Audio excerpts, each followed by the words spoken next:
Hello students and welcome to this next lecture on construction materials. In this lecture we are going to study about seasoning of timber. I hope you've all watched the lectures, the video lectures that I've sent you before this particular lecture because they're going to be necessary for you to understand this lecture. So seasoning क्या होती है basically उसको हम समझेंगे, क्यों ज़रूरी है ये समझेंगे और क्या क्या मेथड्स बेसिकली सीजनिंग के लिए अवेलेबल हैं उनको भी हम इस लेक्चर में समझेंगे. So let us start by first understanding the basic definition of seasoning of timber. So as you can see, it is the process of drying timber or removing the moisture or sap present in a freshly felled timber under more or less controlled conditions. Okay, it's called seasoning of timber. तो सीधी भाषा में यहाँ पे basically अब timber को dry कर रहे हैं. ठीक है, जब आपने फ्रेशली फेल किया टिम्बर को, जब नया नया आपने पेड़ काटा है, उसके बाद क्या होता है कि उसमें मॉइस्चर प्रेजेंट होता है. उस मॉइस्चर को सैप कहते हैं. ठीक है, जो वुड आपके बार्क के अंडर प्रेजेंट होता है उसे सैप वुड कहते हैं. और उसमें क्या होता है, बेसिकली मॉइस्चर प्रेजेंट होता है. ठीक है, ये मॉइस्चर बेसिकली आपके रूट से आता है, आपके ट्री के ट्रंक में. और इसमें बेसिकली आपके जो भी मिनरल्स हैं और जो भी इम्पोर्टेंट बेसिकली सॉल्ट्स हैं जो सॉइल से आते हैं, वो ट्री के लीव्स तक पहुंचते हैं और डिफरेंट पार्ट्स तक पहुंचते हैं. तो ट्री के कटने के बाद ये मॉइस्चर अगर रह जाता है ट्री में, आपके टिम्बर में, तो ये हार्मफुल होता है उसकी हेल्थ के लिए. क्यों? क्योंकि पहली बात, मॉइस्चर आपकी स्ट्रेंथ को इफेक्ट करेगा. ठीक है, सैप ज़्यादा होगा तो डेफिनेटली आपका टिम्बर वीक होगा और टेंडेंसी बढ़ जाती है टिम्बर की कि ये ख़राब होना शुरू हो जाए. इसकी ड्यूरेबिलिटी इफेक्ट हो जाएगी, ज़्यादा टाइम तक ये ठीक नहीं रहेगा. ड्यूरेबिलिटी कैसे इफेक्ट होती है? क्योंकि बेसिकली आपके इंसेक्ट्स और फंगस का इस पर अटैक होना शुरू हो जाएगा और ये रॉट होना शुरू हो जाएगा. और ऐसा टिम्बर डेफिनेटली आपकी कंस्ट्रक्शन के लिए अच्छा नहीं है. तो हमारा जो मेन ऑब्जेक्टिव होता है सीजनिंग का, the object of seasoning is to bring down the moisture content up to a specified value. Specified value तक हमने मॉइस्चर कंटेंट को लेके आना है, वो जो कि जनरली 20% तक होता है. अगर 20% या उससे नीचे आपका मॉइस्चर कंटेंट आ जाए तो हम सेटिस्फाई हो जाते हैं. और बेसिकली 20% और इससे नीचे मॉइस्चर कंटेंट को लाना ही सीजनिंग होता है. ठीक है, अब दिस क्वेश्चन में भी आस्ट कि क्यों करते seasoning, what are the main objectives और what are the reasons that the seasoning of timber is required. So ये बेसिकली 6 रीजंस गिवन आपके पास है. देखते हैं इनको. To reduce the weight so that the wood can be transported economically. Obviously जब पानी आपका निकलेगा तो वुड का, आपका टिम्बर का वेट भी कम होगा. डेफिनेटली आप उसको हैंडल आसानी से कर पाएंगे और ट्रांसपोर्ट भी आसानी से फिर कर पाएंगे. और to minimise the tendency to shrink, warp and split. आपका टिम्बर जो है पानी की प्रेजेंस के कारण श्रिंक कर सकता है. श्रिंक मतलब साइज में उसकी वॉल्यूम कम हो जाएगी. ठीक है, साइज कम हो जाएगा उसका बेसिकली. वॉर्प कर सकता है. वॉर्प करना मतलब अपनी शेप खो देना.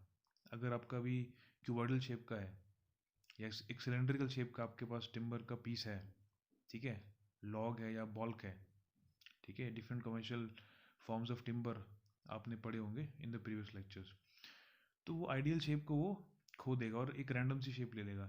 ठीक है, all of this happens if there is a lot of moisture present. उसके बाद स्प्लिट भी कर सकता है. स्प्लिट करना मतलब टूट जाना. ठीक है, स्प्लिटिंग आपकी बेसिकली एंड से होती है. तो all of this things can happen if there is a lot of moisture which is present. Okay, तो उसको रिमूव करते हैं हम इसीलिए, ताकि ये चीज़ें ना हो. Okay, then to increase the strength, durability and electrical resisting power.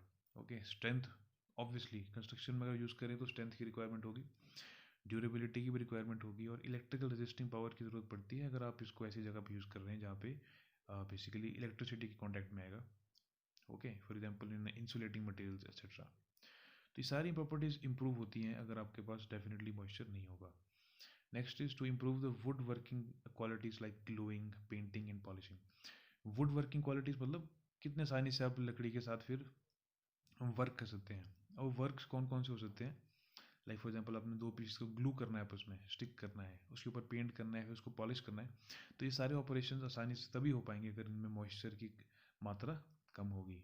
Okay, then there is to improve the resistance from insects and fungus. obviously insects और fungus एक moist लकड़ी पे, एक गीली लकड़ी पे ज़्यादा अटैक करेंगे. तो बेसिकली वो उसका रेजिस्टेंस बढ़ जाएगा इन अटैक्स की ओर अगर आप उसको सीजन कर देंगे. Then to make it fit for effective preservation treatment. ठीक है, टिम्बर को प्रिजर्व करने के लिए हम बेसिकली कुछ केमिकल्स और कुछ ट्रीटमेंट्स उस पर करते हैं ताकि उसकी ड्यूरेबिलिटी बढ़ जाए. तो वो ट्रीटमेंट्स भी तभी हो पाती हैं अगर वो बेसिकली ड्राई हो और पहले से सीजन हो. Okay, so all of these are the reasons और the objectives that you are seasoning your timber.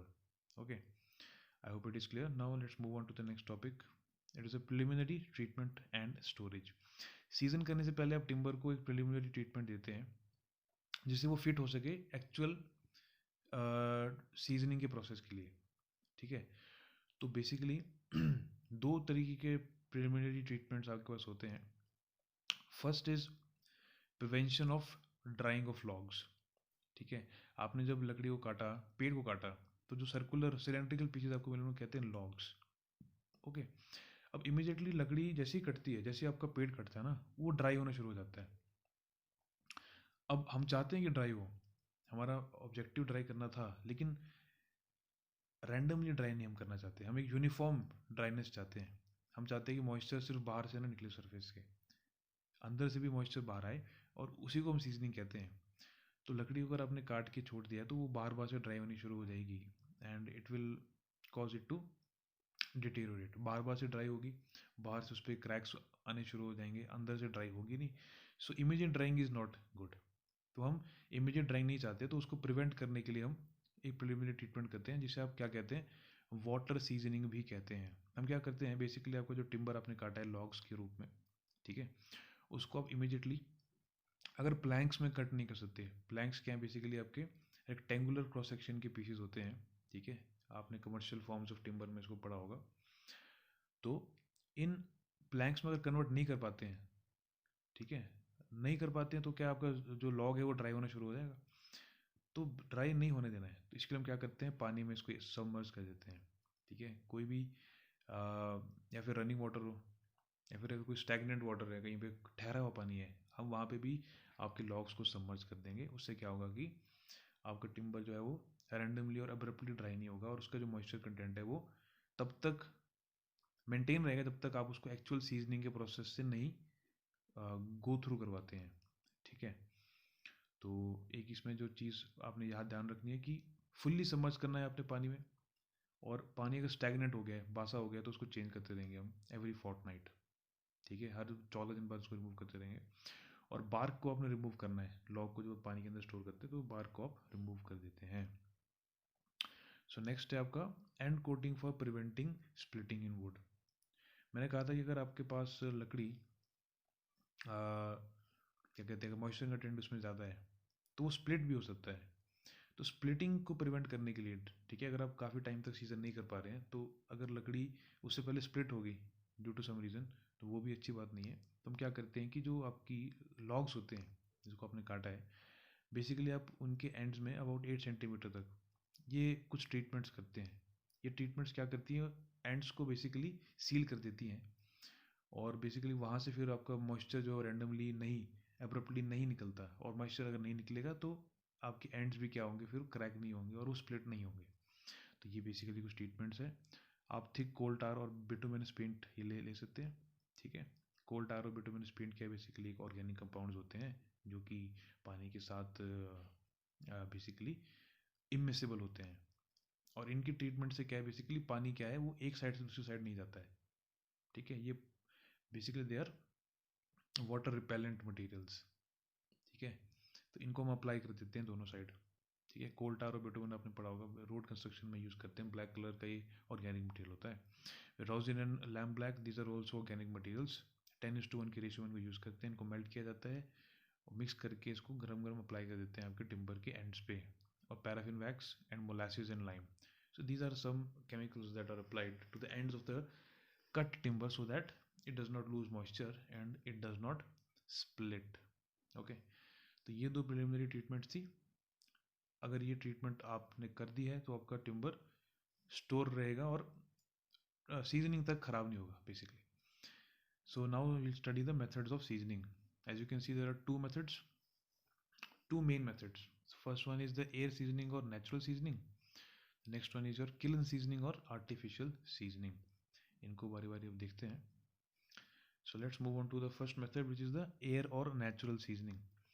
So this is the most simplest method of seasoning and the obviously natural method of seasoning.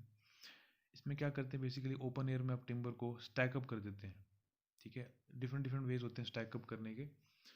और basically ज़मीन से 30 से 45 centimetre, 1 से 1.5 foot basically आप ज़मीन से ऊपर रखेंगे ताकि ज़मीन से कोई कहीं भी मॉइस्चर इसको ना आ जाए और इंसेक्ट्स और फंगस वगैरह का इस पर अटैक प्रिवेंट हो सके. और बेसिकली आप इसको डिफरेंट तरीके से अरेंज कर देते हैं और इंश्योर करते हैं कि हवा की सर्कुलेशन बीच में से होती रहे. हवा सर्कुलेट होगी, ड्राई एयर और जो भी इसमें मॉइस्चर प्रेजेंट होगा ये उसको अपने साथ लेके चली जाएगी. This is a very very slow process, इसमें टाइम लगता है डेफिनेटली, क्योंकि ये नेचुरली हो रहा है, आर्टिफिशियली आप मॉइस्चर को नहीं निकाल रहे हैं. तो बेसिकली टिम्बर के आउटसाइड से तो मॉइस्चर जल्दी निकल जाएगा ऑब्वियसली, लेकिन अंदर से मॉइस्चर को निकलने में टाइम लगेगा. तो इसमें बेसिकली मंथ्स लग जाते हैं, 4 to 6 मंथ्स तक आपको टिम्बर को रखना पड़ता है ऐसी. और बेसिकली आप इसको शेड के अंदर रखते हैं, ऊपर से कवर्ड होता है ताकि बारिश का पानी भी इसको दोबारा गीला ना कर दे, और बॉटम से भी एटलीस्ट 1 से 1.5 फुट ये हवा में रहता है. सो बेसिकली इसके भी 3 मेथड है. और मेथड ये कुछ नहीं, बेसिकली टिम्बर को अरेंज करने के मेथड है. 3 मेथड है. So first one is your 1 and 9 method. Second one is a close crib method and open crib method. इनको बारी बारी समझते हैं. So first one is your 1 and 9 method. So नाम से ही पता लग रहा है, नाम क्या बोलता है, 1 and 9, 1 और 9. सीधा सीधा मतलब क्या है, कुछ स्टैक कुछ इस प्रकार करना है. इस डायग्राम को ध्यान से देखना. ये आपको टिम्बर के पीसेस दिख रहे हैं, 1 2 3 4 5. यहाँ पे 5 दिखाए हैं, यहाँ पे 5 दिखाए हैं, but they can be up to 9. तभी यहाँ पे नाम क्या है, 1 and 9. ठीक है, तो ये बेसिकली 9 जो आपके टिम्बर के पीस हैं ये रेस्ट कर रहे होंगे एक ही लॉग पे, एक ही टिम्बर के पीस पे. देखो सबसे टॉप वाली लेयर में अगर आपको दिखाऊं तो सबसे टॉप वाली लेयर में क्या है, आपके पास ये पीसीज हैं 5, यहाँ पे 9 भी हो सकता है आगे तक. ये रेस्ट कर रहे हैं इसी एक पर्टिकुलर टिम्बर के पीस पे. ठीक है, और ये इंक्लाइंड सा होगा, ये जो स्टैक होगा ये इंक्लाइंड होगा. और इसके नीचे वाला जो स्टैक है आपका, ये वाले टिम्बर जो है ये अलग टिम्बर है. ठीक है, यहाँ पे आपको ये दोनों सेम दिख रहे होंगे ऊपर और नीचे वाले, बट ये नीचे वाला स्टैक अलग है और ऊपर वाला स्टैक अलग है. ये ऊपर वाला स्टैक जो आपका ये रेस्ट कर रहा है इस टिम्बर के ऊपर, और नीचे वाला स्टैक जो है ये रेस्ट कर रहा है इस वाले टिम्बर के ऊपर. ठीक है, तो इस तरीके से ज़्यादा जो लॉग्स हैं, 9 लॉग्स एक लॉग के ऊपर रेस्ट करेंगे. लॉग नहीं बोलूँगा यहाँ पे, मैं इसको बॉल या फिर बैटन कह दूँगा. तो ये आपके 9 एक के ऊपर रेस्ट कर रहे हैं. 9 ज़रूरी नहीं है, कम भी हो सकते हैं, ज़्यादा भी हो सकते हैं. It is just name which is given. तो ये बेसिकली ये तरीका है इनको स्टैक करने का. तो इसमें बेसिकली स्पेसिंग आपने ध्यान रखनी है, 25 मिलीमीटर की स्पेसिंग बेसिकली आप इन दोनों पीसीज ऑफ टिम्बर के बीच में मेंटेन करेंगे. इससे कम नहीं होनी चाहिए ताकि एयर की सर्कुलेशन ना रुक जाए बेसिकली. ठीक है, सो इसको कहते हैं 1 and 9 मेथड. और इसको प्रेफर किया जाता है फॉर मॉडरेटली हैवी टिम्बर्स. ठीक है, उसके बाद मेथड आपका आता है close grip method. Close grip method को हम देखते हैं. So this is a close grip method. इसको यूज़ किया जाता है for stacking sleepers of refractive timber in hot and dry localities. Refractive timber क्या होता है, बेसिकली वो टिम्बर होता है जो आपकी हाई टेम्परेचर के लिए रेजिस्टेंट होता है. जहाँ पे हॉट एंड ड्राई लोकेलिटीज़ होती है, जहाँ पे टेम्परेचर पहले ही ज़्यादा होता है और हवा ड्राई होती है, वहाँ पे क्लोज ग्रिप मेथड को यूज़ करते हैं. देखो क्लोज ग्रिप मेथड एक हुआ ये वाला, दूसरा क्या है ओपन ग्रिप मेथड. दोनों ही मेथड ऑलमोस्ट सेम है. फ़र्क क्या है, सेकंड मेथड ज़्यादा ओपन है, मींस लकड़ी को थोड़ा दूर दूर रखा है यहाँ पे. और क्लोज ग्रिप को में क्या है कि स्पेसिंग बीच में कम है. स्पेसिंग कितनी है, ठीक है. अब पहली बात ये 1 and 9 से क्यों अलग है, क्योंकि 1 and 9 में क्या था कि 9 लॉग्स ऊपर थे और नीचे वो किसके ऊपर बैलेंस थे, एक ही लॉग के ऊपर. यहाँ पे ऐसा नहीं है, यहाँ पे क्या है कि नीचे भी एक से ज़्यादा लॉग हैं और उनके ऊपर आपके बाकी टिम्बर्स को रेस्ट किया गया है. तो एक अच्छा क्यूबॉइडल सा स्ट्रक्चर आपको यहाँ पे मिलता है. बट क्लोज ग्रिप मेथड में क्या होगा कि आपकी जो मिनिमम स्पेसिंग है वो 25 मिलीमीटर, ठीक है, इतनी आप रखते हैं। तो यहाँ पे बेसिकली टिम्बर्स ज़्यादा क्लोज हैं, इसलिए इसको क्लोज क्रीप मेथड कहते हैं। और ओपन क्रीप मेथड में आप देखेंगे कि यही यही जो आपका बेसिकली गैप है, ये अप टू 8 सेंटीमीटर हो जाता है। This can be up to 8 centimetre और 80 मिलीमीटर, ठीक है। तो डेफिनेटली जो सेकंड वाला मेथड है वो ज़्यादा फास्ट आपको सीजनिंग देगा, क्योंकि यहाँ पे हवा की सर्कुलेशन ज़्यादा होगी, क्योंकि ज़्यादा ओपन है ये।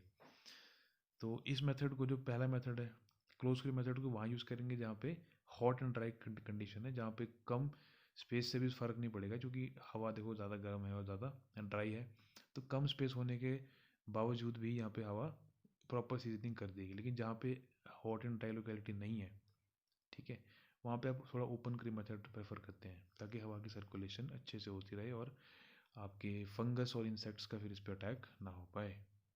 ओके, सो ये थे आपके 3 मेथड। और if you can C, it is a very slow process, और एक्चुअल टाइम जो आपका है वो काफ़ी ज़्यादा होता है, और ये डिपेंड करता है आपके साइज़ ऑफ टिम्बर पर। अगर ज़्यादा बड़ा आपके पास टिम्बर का पीस है तो डेफिनेटली उसको ज़्यादा टाइम लगेगा सीज़न होने में। और it's actually this time is 4 to 6 months. Okay, it takes a lot of time because the moisture has to be removed from inside of the timber also. बाहर से तो moisture निकल जाएगा due to circulation of air, but for the moisture to be removed from inside of the timber piece, it will take a lot of time. But this is a stronger method. Stronger method से मेरा क्या मतलब है कि इस method से जो timber आपको मिलने वाला है, क्योंकि वो इतने टाइम तक सीजन हुआ है और प्रॉपरली सीजन हुआ है, ओके, ये टिम्बर आपको स्ट्रेंथ वाइज एक सुपीरियर टिम्बर मिलेगा as compared to artificial seasoning, जो हम आगे देखेंगे, जो पॉइंट ऑफ डिफरेंस आपके पास आएगा। तो देखो इसके एडवांटेजेस आप देख सकते हैं, सिंपल और इकोनॉमिकल मेथड है, ठीक है, कोई स्किल सुपरविजन नहीं चाहिए यहाँ पे, क्योंकि आप छोड़ देते हैं लकड़ियों को, बस खुद ही सीजन होता है। स्लो प्रोसेस है तो chance of seasoning defects are very less. Seasoning defects क्या होते हैं हम आगे पढ़ेंगे, क्योंकि ये स्लो प्रोसेस है, इसलिए सीजनिंग के कारण जो डिफेक्ट आते हैं वो इस पर नहीं आएंगे। ओके, और depending upon the climatic condition moisture content आप रिड्यूस कर सकते हैं 10 से 20% तक, विच इज़ सफिशेंट। 20 से कम अगर हो जाए तो सीजनिंग हो जाती है। डिसएडवांटेज क्या है, सॉरी, डिसएडवांटेज ये है कि प्रोसेस स्लो है। अगर आपको क्विकली ये लकड़ी चाहिए लार्ज स्केल पे, तो this can not be preferred.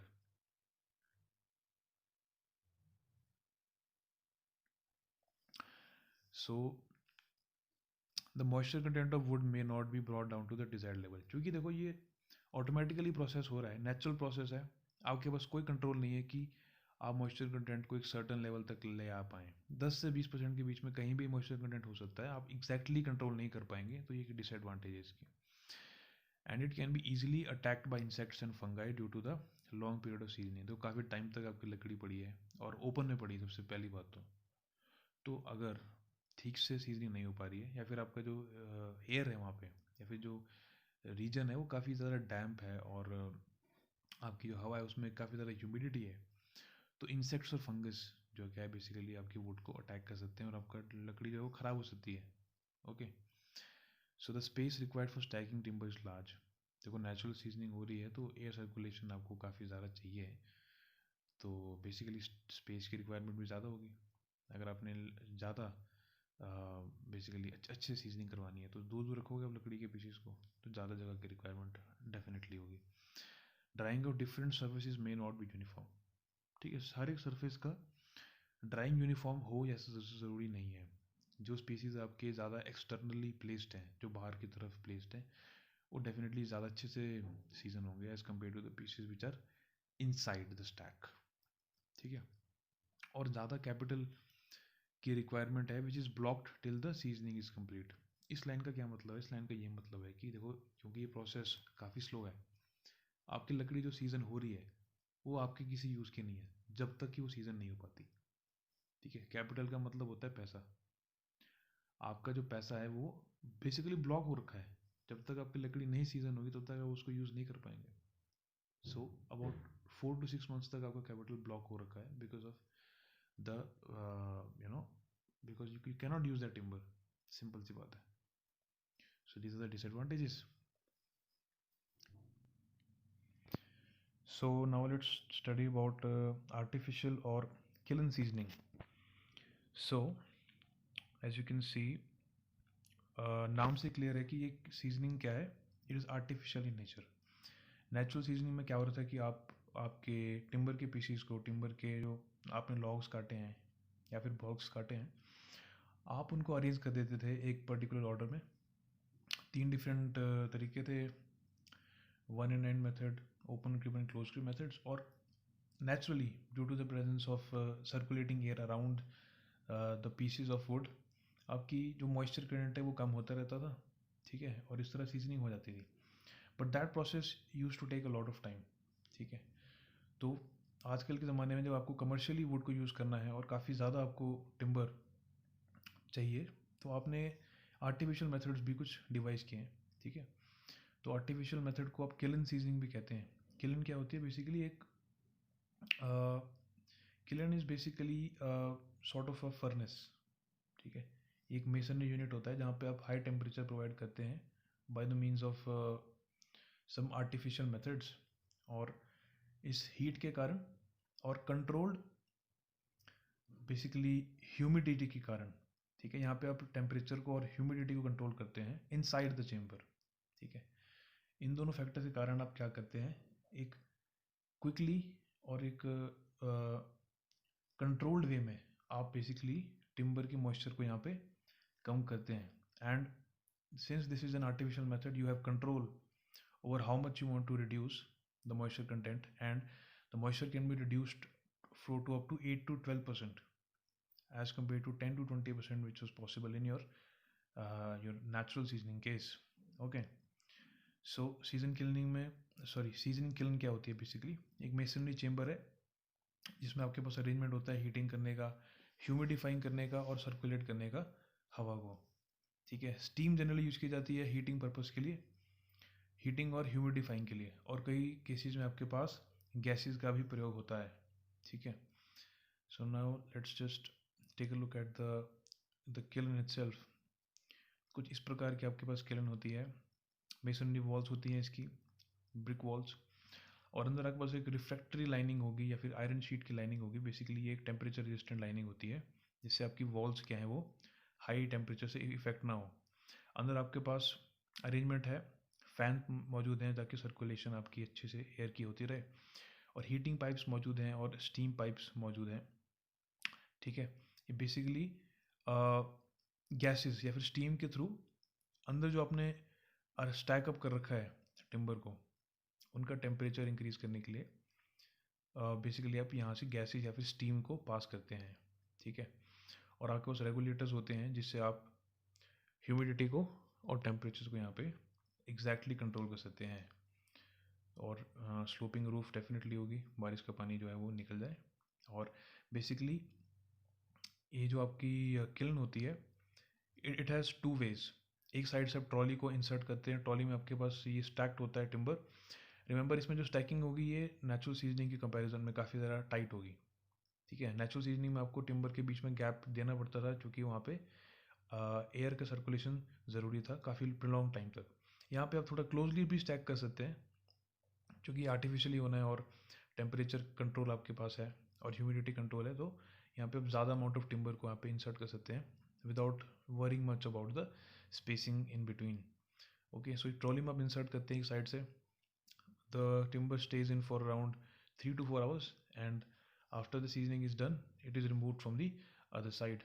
Okay, so method क्या है? बेसिकली आप स्टैक ऑफ टिम्बर को एक ट्रॉली पे अरेंज करके you will insert inside the kiln. Okay, and आपके पास हीटिंग के लिए बॉयलर यूज़ होगा और फैंस के लिए आप पावर यूज़ करते हैं. ठीक है, इलेक्ट्रिक पावर. तो स्टीम इंजेक्ट की जाती है आपकी स्टीम पाइप से या फिर हीटिंग पाइप से. और इनिशियली आप क्या करेंगे कि आप मेंटेन करेंगे लो टेम्परेचर. ठीक है, low temperature and high humidity. Full humidity will be maintained and low temperature will be kept initially. So if I just hold on.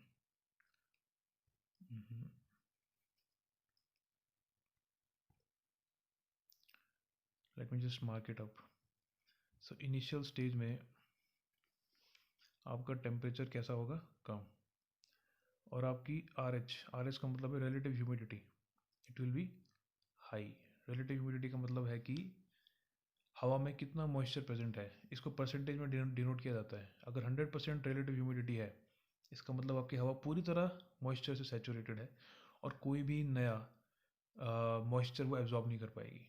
So initially आपका टेम्परेचर कम रहेगा और रिलेटिव ह्यूमिडिटी आपकी ज़्यादा रहेगी. ठीक है. इससे क्या होगा कि आपका जो टिम्बर है वो स्लोली स्लोली हीटअप होना शुरू हो जाएगा.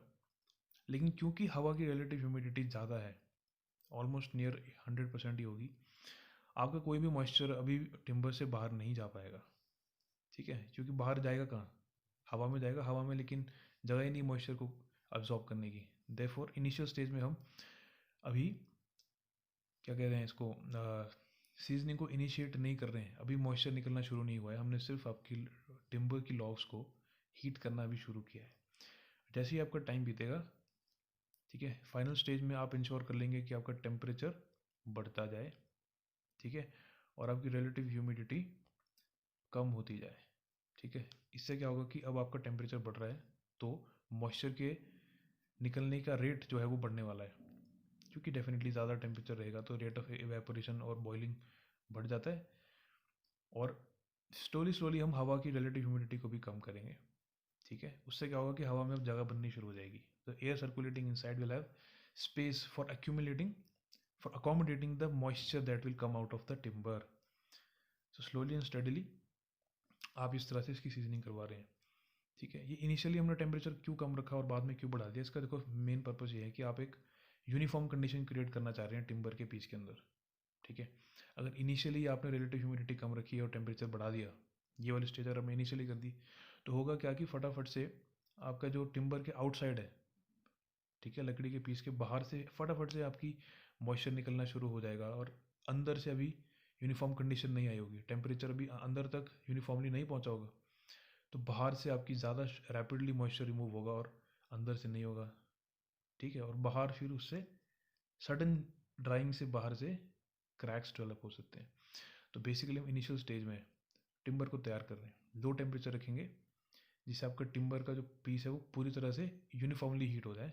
ठीक है. जब यूनिफॉर्म हीटिंग हो जाएगी उसके बाद टेम्परेचर को फर्दर इंक्रीज़ करेंगे और रिलेटिव ह्यूमिडिटी को कम करेंगे, ताकि अब जो आपका मॉइस्चर निकले, ठीक है, वो एक स्टेडी रेट से निकले, अंदर से भी, टिम्बर के अंदर वाले पार्ट से भी और बाहर वाले पार्ट से भी एक यूनिफॉर्म रेट से आपका मॉइस्चर निकले और आपकी जो सीजनिंग है वो अच्छे से हो.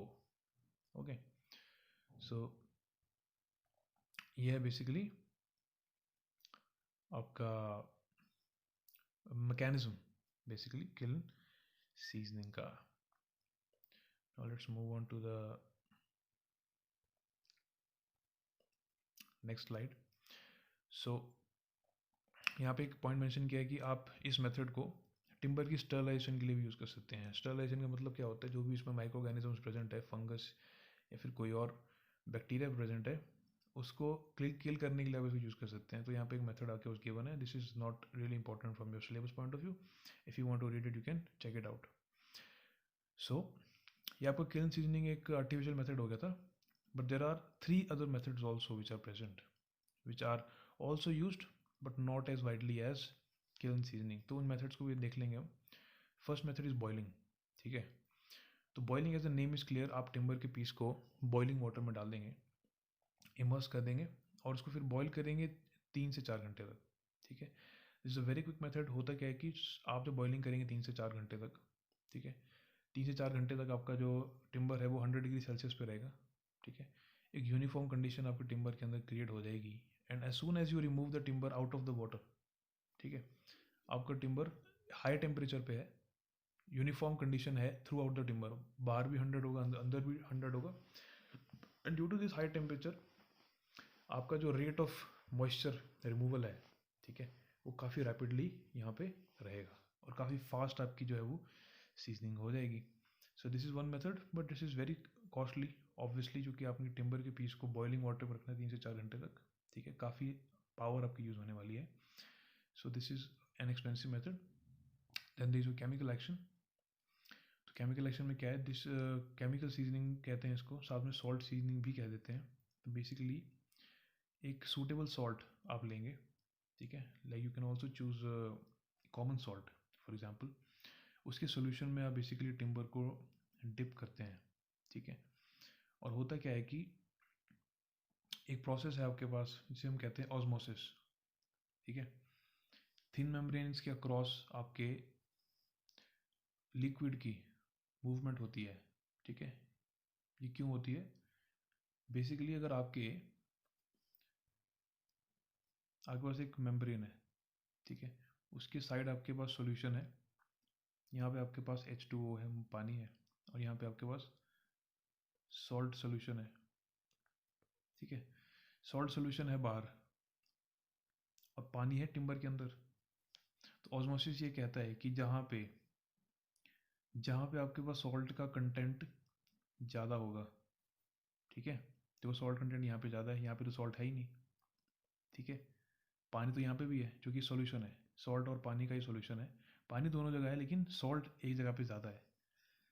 तो इसकी कंसंट्रेशन को बैलेंस करने के लिए, क्योंकि यहाँ तो कंसंट्रेशन कम है और यहाँ पे कंसंट्रेशन ज़्यादा है, तो ये कंसंट्रेशन बैलेंस करने के लिए जो आपका सॉल्यूट है, सॉल्यूट होता है पानी, सॉरी सॉल्वेंट होता है पानी, पानी है सॉल्वेंट और सॉल्यूट क्या है आपका? सॉल्ट। तो सॉल्ट का सॉल्यूट में एक आपने सॉल्यूशन बना रखा है, कंसंट्रेशन एक जगह ज़्यादा एक जगह कम है। तो कंसंट्रेशन को बैलेंस करने के लिए क्या होगा कि जिस जगह आपका सॉल्यूट ज़्यादा है, किस जगह ज़्यादा है? पेड़ के अंदर, सैप, सैप में पानी ज़्यादा है, तो पानी यहाँ से मूव करना शुरू करेगा इस सॉल्ट सॉल्यूशन में, ठीक है। और यही तो हम चाहते हैं, दिस इज सीजनिंग एक्चुअली, ठीक है। आपका जो मॉइस्चर टिम्बर के अंदर मौजूद है वो कंसंट्रेशन को बैलेंस करने के लिए, किसकी कंसंट्रेशन? सॉल्ट की कंसंट्रेशन को बैलेंस करने के लिए पानी बाहर मूव करेगा, ठीक है। और ये तब तक करता रहेगा जब तक आपकी कंसंट्रेशन बराबर ना हो जाए दोनों साइड, और डेफिनेटली कंसंट्रेशन बराबर होगी नहीं क्योंकि यहाँ तो सॉल्ट है ही नहीं। So it will continuously keep on moving out, move करता रहेगा, मूव करता रहेगा और इस तरह आपकी सीजनिंग होती रहती है, ठीक है। So this is also a way, but इसमें दिक्कत क्या आती है? दिक्कत ये आती है कि आपका जो मेम्ब्रेन है, आपका जो बार्क है, उसके जो साथ लगता पानी है वो ज़्यादा जल्दी और रैपिडली मूव कर जाता है, और अंदर वाला मॉइस्चर जो है वो उसको टाइम लगता है आने में, ठीक है। तो इससे ये होगा कि आपके पास जो बाहर वाला सरफेस है वो जल्दी ड्राई हो जाएगा और वहाँ पे आपको क्रैक्स नज़र आ सकते हैं as compared to the inner portion. तो ये एक दिक्कत आती है जो आपकी केमिकल सीजनिंग में आ सकती है, ओके। फिर now you have your electrical seasoning, and electrical seasoning is the most rapid but also the most expensive method। Rapid क्यों है? देखो, क्योंकि यहाँ पे आप यूज़ करते हैं वुड की एक प्रॉपर्टी को जिसे आप कहते हैं इंसुलेटिंग प्रॉपर्टी। आपको पता है कि would is not a good conductor of electricity, unlike metals. Metals आपके अच्छे कंडक्टर होते हैं इलेक्ट्रिसिटी के, वुड नहीं करता है इलेक्ट्रिसिटी को कंडक्ट, इसीलिए आप इसको इंसुलेटिंग वर्क्स में भी यूज़ करते हैं। तो एक और प्रॉपर्टी हमको जो पता थी, हमने पढ़ा होगा साइंस में, कि जितना ज़्यादा कोई ऑब्जेक्ट रेजिस्टेंस शो करता है, ठीक है, उतनी ही ज़्यादा उसमें हीट डिसिपेशन होती है, ठीक है। If you have studied this formula ever, आपने अगर पढ़ा होगा ये फार्मूला कभी, तो आपको पता होगा कि जो हीट प्रोड्यूस होती है किसी भी ऑब्जेक्ट में, उसका फार्मूला होता है I² × RT, ठीक है। जहाँ पे आपके पास I करंट होता है, जो करंट उसे फ्लो कर रहा है, R होता है रेजिस्टेंस, ठीक है, और T होता है आपका टाइम, ठीक है, कितने टाइम के लिए करंट फ्लो कर रहा है। तो डेफिनेटली आप देख रहे हैं कि हीट डायरेक्टली प्रोपोर्शनल है रेजिस्टेंस के। जितना ज़्यादा कोई ऑब्जेक्ट रेजिस्टेंस शो करेगा इलेक्ट्रिसिटी के फ्लो के लिए, उतनी ज़्यादा उसमें हीट जनरेट होती है। तो हम इस प्रॉपर्टी का फ़ायदा उठाते हैं यहाँ पे, क्योंकि वुड करंट को फ्लो करने में मतलब बेसिकली रेजिस्टेंस काफ़ी ज़्यादा ऑफर करता है, तो उसकी रेजिस्टेंस ज़्यादा होगी, ठीक है। रेजिस्टेंस ज़्यादा होगी तो करंट जब हम फ्लो करवाएंगे तो हीट भी ज़्यादा जनरेट होगी, ठीक है। हीट ज़्यादा जनरेट होगी तो उससे आपका टेम्परेचर जो है वो बढ़ेगा, ठीक है। और ये टेम्परेचर थ्रू आउट बढ़ेगा, अंदर से लेकर बाहर तक आपका जो वुड है वो हीट अप हो जाएगा जब उससे आप करंट को पास करवाएंगे, ठीक है। और उसी टेम्परेचर इंक्रीज के कारण उसकी फिर क्या है, सीजनिंग हो जाएगी, ठीक है, क्योंकि आपका मॉइस्चर क्या है वो बेसिकली इवेपोरेट होना शुरू हो जाएगा। ओके, सो ये मेथड है, बट डेफिनेटली अगर आपने कंप्लीट और अच्छी सीजनिंग करवानी है तो आपको काफ़ी ज़्यादा यहाँ पे पावर की ज़रूरत है। कंटिन्यूसली अपने इलेक्ट्रिक करंट को, हाई फ्रीक्वेंसी इलेक्ट्रिक करंट को, ठीक है, हाई फ्रीक्वेंसी करंट है, ऑल्टरनेटिंग करंट, काफ़ी ज़्यादा पावर आपकी बेसिकली यहाँ पे वेस्ट होने वाली है। So this is also very expensive method and not really use. जहाँ पे रैपिडली आपको चाहिए वहाँ पे आप इसको प्रेफर कर लेंगे, ठीक है, यहाँ पे कॉस्ट नहीं आपको मैटर करती लेकिन स्पीड मैटर करती है, वहाँ पे आप इसको प्रेफर कर सकते हैं। Now let's talk about the advantages and disadvantages of artificial seasoning. It has perfect control on drawing, obviously आपके पास कंप्लीट कंट्रोल है, टेम्परेचर को कंट्रोल कर सकते हैं आप, ह्यूमिडिटी कंट्रोल कर सकते हैं, तो आपके पास कंट्रोल पूरा है। Economy of time greatly increases and overall economy of the seasoning process. Obviously time की इकोनॉमी का क्या मतलब है, टाइम इज मनी कहते हैं ना। अगर आप किसी काम को जल्द से जल्द कर पा रहे हैं तो बेसिकली आपकी कैपिटल, ठीक है, क्विकली मूव कर रही है। ये आपका एक डिसएडवांटेज था नेचुरल सीजनिंग में। नेचुरल सीजनिंग में आपके पास 4-6 महीने तक आपका टिम्बर यूज़ में नहीं आ रहा है, तब तक आप उस टिम्बर को यूज़ ही नहीं कर सकते। लेकिन यहाँ पे क्या आपके पास विद इन आवर्स आपके पास जो टिम्बर है वो सीजन आपको मिल जाता है, ठीक है, इसलिए आप मास प्रोडक्शन यहाँ पे कर सकते हैं और आपकी इकोनॉमी ऑफ टाइम आपको मिल जाता है। Then moisture content of the wood में be brought down to desired level. देखो यहाँ पे क्योंकि आपके पास परफेक्ट कंट्रोल है ड्राइंग पे, इसलिए आप एक डिजायर्ड लेवल तक मॉइस्चर को लेके आ सकते हैं। The timber obtained from kiln seasoning is less liable to be attacked by fungi and insects. The chances of damage of timber are therefore less. अब देखो ऑब्वियसली आपका टिम्बर कम ड्यूरेशन के लिए आपके बेसिकली किल्न के अंदर मौजूद है और ऑब्वियसली यहाँ पे नेचुरल कंडीशन में ये नहीं है, तो आपके पास फंगाई और इंसेक्ट्स का अटैक होना काफ़ी ज़्यादा, इसकी चांस काफ़ी ज़्यादा कम है। Okay, so this is also an advantage. Disadvantage क्या है, यहाँ पे देखो चूँकि आप एक मशीन को यूज़ कर रहे हैं, ठीक है, उसके लिए स्किल्ड सुपरविजन होना ज़रूरी है, ठीक है। ऑर्डिनरी पीपल मतलब जिनको नॉलेज नहीं है मशीन के बारे में, they can not perform this task. Okay, though the space is required less but it is costly than air seasoning when supplies are small. Okay, space की रिक्वायरमेंट यहाँ पे कम डेफिनेटली है, but अगर आपने इसको मास में नहीं प्रयोग करना ना, मास प्रोडक्शन नहीं कर रहे हो आप, if you are using less amount of timber, so this method definitely you are using a more amount of energy and power for less amount of product, ठीक है, कम अमाउंट ऑफ प्रोडक्ट के लिए आप एक ज़्यादा अमाउंट ऑफ एनर्जी को use कर रहे हैं, तो डेफिनेटली उस केस में ये कॉस्टली पड़ेगा, ठीक है। But if you are using mass, मतलब काफ़ी ज़्यादा अमाउंट में आप अगर टिम्बर को यूज़ कर रहे हैं, तो ये मेथड आपको एक्चुअली चीपर भी पड़ जाता है as compared to natural seasoning, क्योंकि इसमें क्योंकि इकोनॉमी ऑफ टाइम मिल रहा है यहाँ पे, ठीक है, जल्दी जल्दी टिम्बर निकल रहा है, और मास प्रोडक्शन अगर आप करेंगे तो ये ओवरऑल आपको चीप पड़ जाता है। बट अगर सप्लाईज कम है then it is more expensive as compared to natural seasoning. And if proper attention is not given the timber is likely to develop surface cracks, warping and splitting, ठीक है। अगर आपने प्रॉपर अटेंशन नहीं दी, attention किस चीज़ की, temperature control और moisture control की, humidity control की, तो आपकी अनइवन हीटिंग हो जाएगी टिम्बर की, और मॉइस्चर आपका फिर यूनिफॉर्म वे में नहीं निकलेगा, और उससे फिर क्या हो सकता है, आपके सरफेस पे क्रैक्स आने शुरू हो जाएंगे, ठीक है। अगर आपका वुड का बाहर वाला हिस्सा ज़्यादा जल्दी मॉइस्चर को अगर लूज़ करता है ना, तो सरफेस ड्राई हो जाए जल्दी as compared to inner part, तो वहाँ पे फिर डेफिनेटली आपको क्रैक आने शुरू हो जाएंगे। वार्पिंग एंड स्प्लिटिंग भी होना शुरू हो जाएगी। वार्पिंग मीन्स शेप चेंज हो सकती है, और स्प्लिटिंग क्या है, टिम्बर कैन ऑल्सो स्प्लिट, टूट सकता है, वो कट सकता है एंड से। So these are some disadvantages and advantages of artificial seasoning. Now,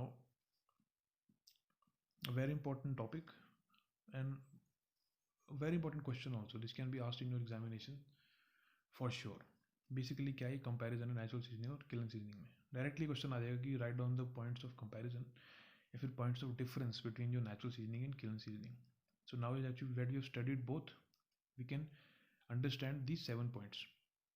तो मॉइस्चर कंटेंट डेफिनेटली यहाँ पे देखो 15% से नीचे मॉइस्चर को लाना मुश्किल रहता है, और किल्न सीजनिंग में आप इसको देखो 8 से 12% तक नीचे लेके आ सकते हो, और किसी भी डिजायर्ड लेवल तक लेके आ सकते हो, ठीक है। ये कंपैरिजन हो गया।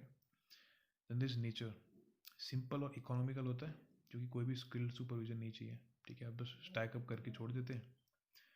But this is quite expensive and technical. Okay, expensive है specially if you are using lesser supplies, और टेक्निकल है, स्किल्ड सुपरविजन यहाँ पे चाहिए होता है. स्किल्ड सुपरविजन में भी यहाँ पे नहीं रिक्वायरमेंट है, यहाँ पे डेफिनेटली रिक्वायरमेंट है. Quality of timber, quality of timber की हम बात करें तो यहाँ पे क्योंकि नेचुरली आपका टिम्बर लाई कर रहा है तो इंसेक्ट्स और फंगस की यहाँ पे अटैक होने की संभावना है. बट यहाँ पे दिस टेंडेंसी इज़ लेस, क्योंकि कम से कम टाइम में आपका सीजनिंग हो जा रही है, और चूँकि एक एंक्लोज्ड और कंट्रोल्ड इन्वायरमेंट में टिम्बर पड़ा है तो ये इंसेक्ट्स और फंगाई आपके अटैक नहीं करेंगे. स्पीड डेफिनेटली स्लो प्रोसेस है, ये डेफिनेटली क्विक प्रोसेस है. स्पेस की रिक्वायरमेंट ज़्यादा है ऑब्वियसली, क्योंकि आपने ज़्यादा स्पेस रखना है टिम्बर के पीसीस के बीच में ताकि एयर की सर्कुलेशन फ्रीली हो सके. और यहाँ पे देखो कम से कम स्पेस की रिक्वायरमेंट है, आप काफ़ी क्लोजली स्टैकअप कर सकते हैं टिम्बर को. स्ट्रेंथ देखो यहाँ पे ये पॉइंट काफ़ी इंपॉर्टेंट है. नेचुरल सीजनिंग में टिम्बर ज़्यादा स्ट्रॉन्ग मिलता है. ठीक है, अब ये डिफरेंस स्ट्रेंथ का बहुत ज़्यादा नहीं है, वेरी लिटिल है. बट यहाँ पे क्यों मिलता है स्ट्रॉन्गर, क्योंकि यहाँ पे काफ़ी टाइम तक बेसिकली सीजनिंग हो रही है.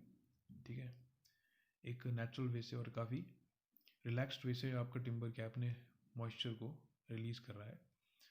तो डेफिनेटली इतने टाइम के बाद जो आपको टिम्बर मिलता है, it has much better structural integrity as compared to your the timber obtained from your kiln seasoning. Okay, so these are the points of comparison. और इसके साथ आपका सीजनिंग का जो टॉपिक है वो ख़त्म होता है. Thank you.